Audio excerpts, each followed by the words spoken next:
We're just talking about how at the top, everybody's nice. Mid-level people, fucking assholes, always. So try to get to the top as quickly. It's a myth. Everybody says, oh, people at the top are fake. No, they're not. No, they're not. People are fake or at a mid-level.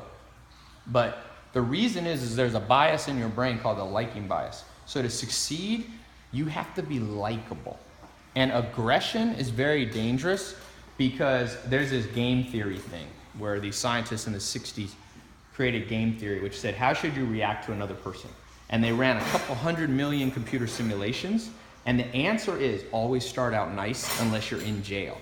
If you're in a hostile situation like a prison where everybody's a known aggressive person, then you start out mean. But in the real world of business, people ask me how to business network. You know, I teach business networking and I've had incredible connections with people, and it's because my first mentors were so nice. You have to be extra nice. Like I was just at Arnold Schwarzenegger's house. Like I saw people are like aggressive to him, and he's Arnold Schwarzenegger. He's worth $300 million.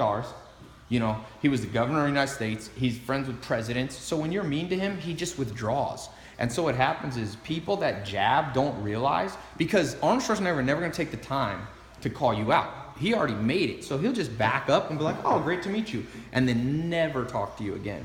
And so when you're extra nice, because you don't know what pisses people off, and people are sensitive for different reasons. So I can't tell you how many times when people have observed me doing business networking, they're like, everybody's nice. And I'm like, yes. I was just at the Game 7. I had floor seats. I was with all these crazy people were there, you know, all the billionaires. Sergey Brin, who owns Google, was there. They're really nice people. So my advice to you, if you feel like people are mean or something, hang out with the better quality people. High quality people are not mean. I promise you this. But if you ever finally piss them off enough, they're patient. There's an old saying, beware the wrath of a patient man. For example, right now there's a lawsuit. There was a company called Gawker. It just got put out of business because Peter Thiel is one of the most powerful businessmen in the world. He started PayPal with Elon Musk. He's a multi-billionaire VC investor, and he's gay. And Gawker magazine about 5 years ago wrote an article about him that outed him in a real mean way. Like, guess who's gay? Well, you know what? He didn't say shit for 5 years. And then when they released a sex tape of Hulk Hogan illegally, he gave Hulk Hogan $10 million to sue them, and Hulk Hogan won the lawsuit, $130 million. They're bankrupt, they're done, because Peter Thiel's super nice guy, but if you piss him off, there was no reason to attack him. They just start, never attack a powerful guy. One of my first investors was a billionaire. Let me tell you, nicest guy you ever met, but don't cross them. And that's why my advice in business networking, start out nice. If they're a little mean, go nicer. It's an epidemic in LA. I've seen it. It's more in LA than any city. You know, I travel a lot. I don't see it as much in London. I see it a little bit. London people are kind of passive aggressive. But don't start out mean. It goes against game theory. And here's what happens. Like attracts like. So the second you're an asshole to start out with, all the assholes congregate around you and all the good people scatter. And it's nasty. And then here's what happens. They call this a downward spiral. You're an asshole to people, so all the good people leave. So you're left with assholes who then do bad things to you, and then you become more of an asshole because you're like, I gotta be an asshole. Because I'll ask people sometimes, I'll be like, some people will come to my house, you know, and I'm like, they'll start out with a jab. And I'm like, let me get this straight. Why would you come and start out with a jab? And they'll be like, well, there's a lot of people, you don't know who you can trust. And I'm like, yeah, you're creating your reality. When you don't trust people and you act that way, all the good people leave and you're left with the dregs of society. So unless you're in prison where you got to act tough to start with, just chill. I don't know where this thing comes from, but I will tell you in business, if you want to be broke, be an asshole. I could tell you, I have met some of the most interesting people in the world, some of the most the most interesting person I've met recently in the last month or two. I did a thing with Rihanna. You know, she's probably the most popular person in the world right now in terms of people loving her and having 60 million or 50 million social media. She's so nice. She's incredibly charismatic. And she's nice. In fact, she's so nice. Now, that doesn't mean she's always nice, but her go-to move is really nice.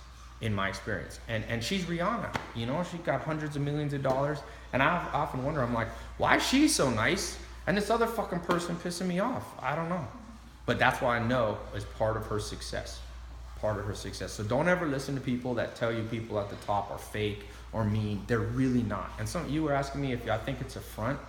Well, maybe, but it's a damn good front because I've known people like that for a long time and they're nice for a Mark Cuban was over here, the billionaire, you know, from Shark Tank.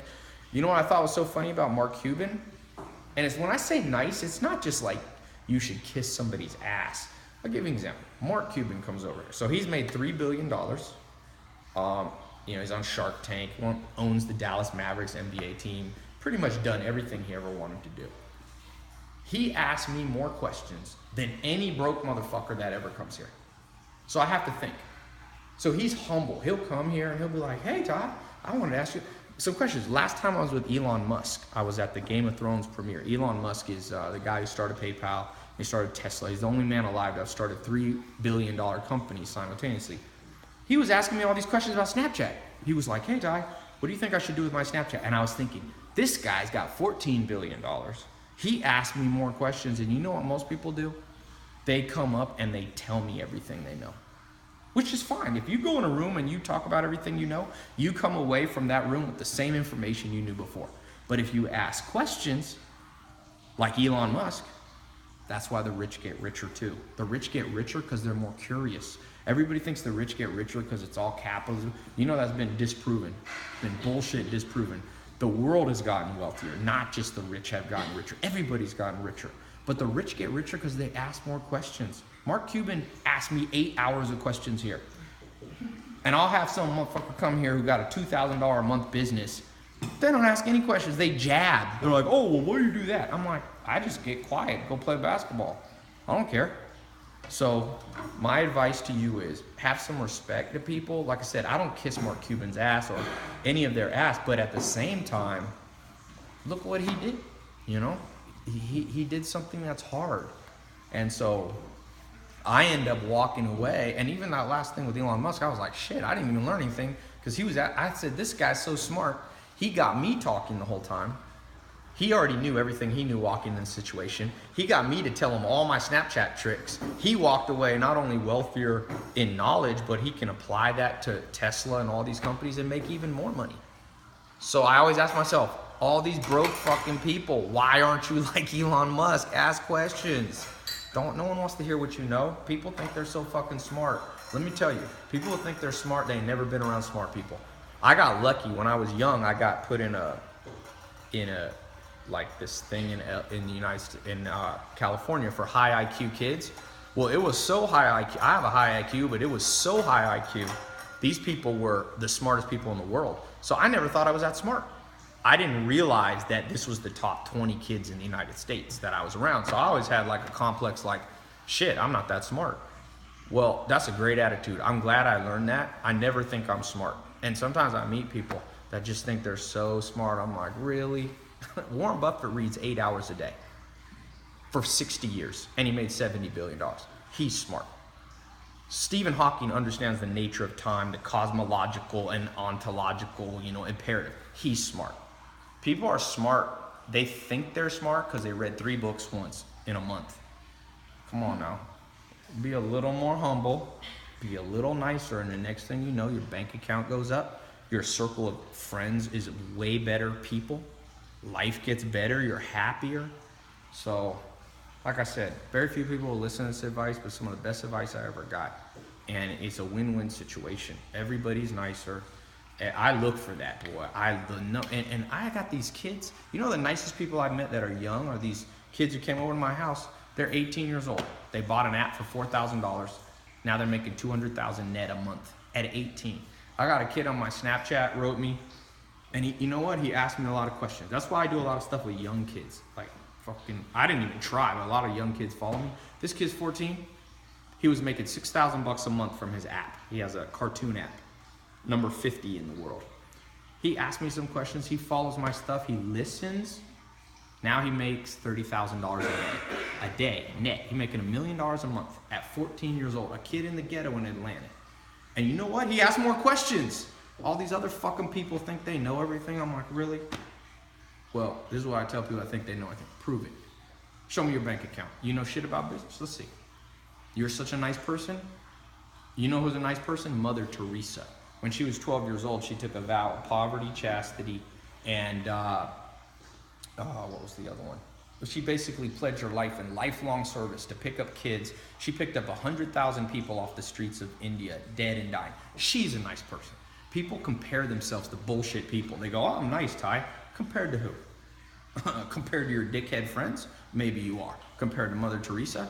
No. How about Martin Luther King Jr.? You know, he took a bullet. He took dog bites to fight for something. All these people that are aggressive, I'm like, why don't you go be aggressive in a real cause? There's 40 million starving kids in India. If you consider yourself a nice person, get on an airplane. It costs about $700. Go there. When I was, I went to India and I worked on a leper colony. People's faces were falling off. Nobody wanted to be around them. I was like, I'm gonna try being around these people.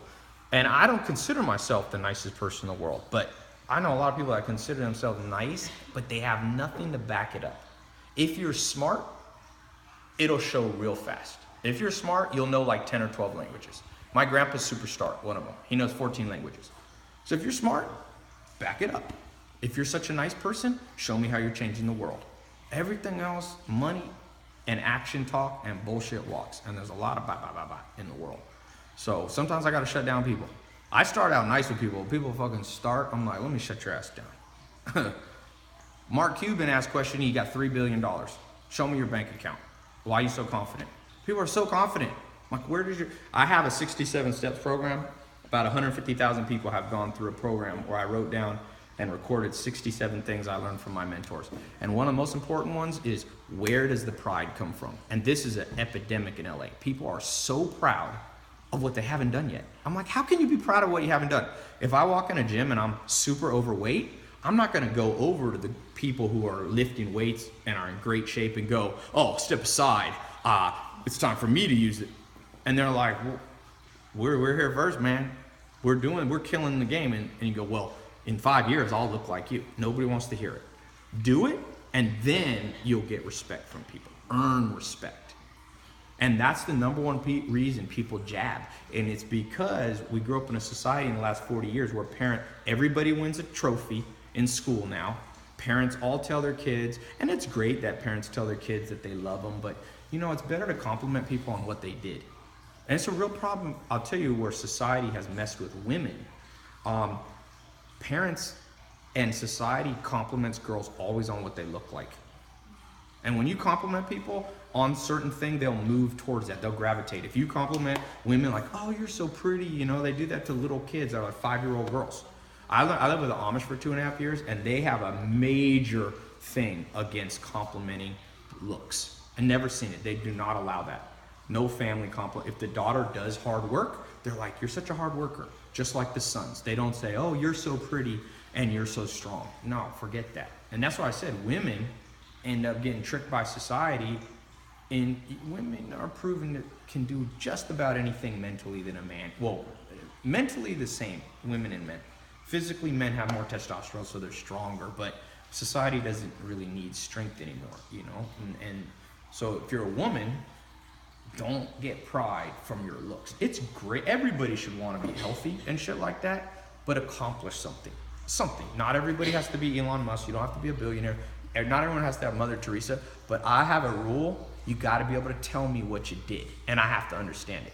Because a lot of people will be like, well, I'm really nice. And I'm like, what'd you do for society? If you can't give a tangible thing, then it doesn't count. It doesn't count. People sometimes ask me, they're like, well, Ty, are you materialistic? You got Lamborghinis and Ferraris. I'm like, maybe I am, but I have more people reading books in the inner city than any human has ever had, more than the White House, more than any initiative. So I try to do something for society. I'm not perfect, but I can list a tangible benefit to society for me being on the planet, and I think everybody should have that. Then you can have a little pride. Sergey Brin or Larry Page, the Google guys, they have a tangible benefit. If they weren't here, the world would be a worse off place. And I think everybody, big or small, wealthy or famous or not famous, should have that real pride coming from something you did. Something you did. That's easy to understand. That's the litmus test. So leave a comment below. Tell me what you did. Something tangible. You know, like it could be, I went on a mission trip. I built houses. I knew a guy who went down and took a year off after Hurricane Katrina and just built houses for free. You know, just a regular guy. That's a tangible thing. And if you can't do that, then don't call yourself nice. You know, if you think you know a lot about business, show me the money you made in business. Bank account deposit. If you can't do that, then just be humble and be like, I don't know shit yet. And then go out and find the Elon Musks and find the Mark Cubans and get them to give you advice. You know, don't be cocky. And then eventually you'll become a master of the universe. That's what I call it. Oprah Winfrey, she's a master of the universe. She doesn't need to walk into a room and go, oh, she can talk. She earned that shit. You know, she's the wealthiest, I think the wealthiest woman in the world. Wealthiest black woman, for sure. But that, you know, she made billions of dollars. I'm gonna listen to her if I walk in a room, and if somebody comes in there yakety yak yak, I'm gonna be like, shut up, please. Do it, then you can be proud. Anyway, that's my little rant. I forgot to comb my hair, so if I look retarded, I'll have to blur out my hair. But to this room, no jabbing, for the love of God, verbally. Thank you. I'm gonna record another thing and bore you guys to death.